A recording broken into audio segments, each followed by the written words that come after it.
Today on Animal Fact Files, we're going to be looking at the banana spider. If you like learning facts about animals, then subscribe to this channel so you can stay up to date on all the new content. Okay, so let me first explain that when I pick an animal for an episode and don't just go off suggestions, which you can totally make in the comments, it's usually completely on a whim. So when I typed banana spider in the search bar, I had no idea what I was getting into. Apparently, there is more than one type of spider with the name banana spider. So today, we're actually going to be talking about the Brazilian wandering spider because that one sounded the most terrifying of the bunch, and since I'm slightly scared of spiders, I figured we'd get the biggest baddie out of the way first. The Brazilian wandering spider was originally found in, you guessed it, Russia.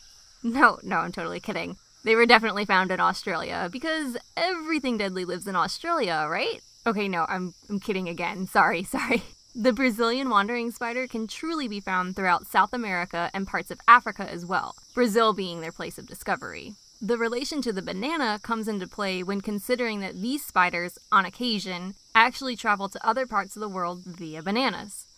Some spiders will spend time in banana trees and end up getting shipped off to places that are banana lacking. It's here that people find these spiders and totally freak out. Let's set a few things straight right now. It is actually possible for a Brazilian wandering spider to be shipped around the world on bananas, although it's highly rare, as in there's only ever been one reported case of a person being bitten by one in the UK.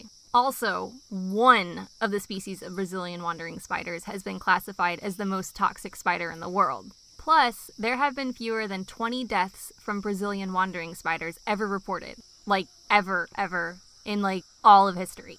And that's because there is an anti-venom for them.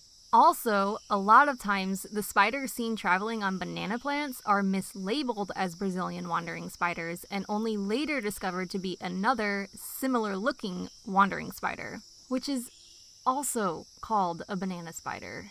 This spider is completely harmless to humans.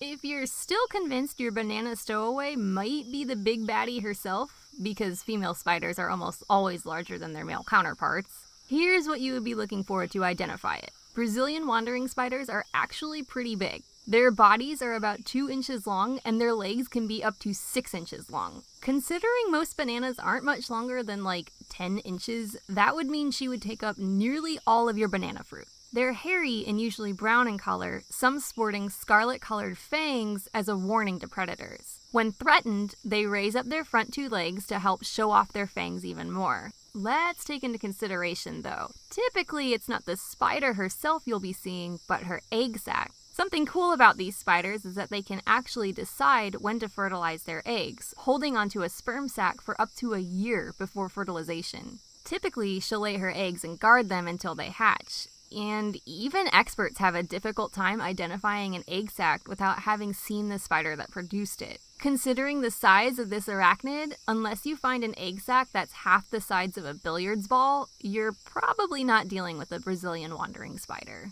There are actually 8 species of Brazilian wandering spiders, and some of them aren't even venomous. They get their name because they hunt without spinning webs.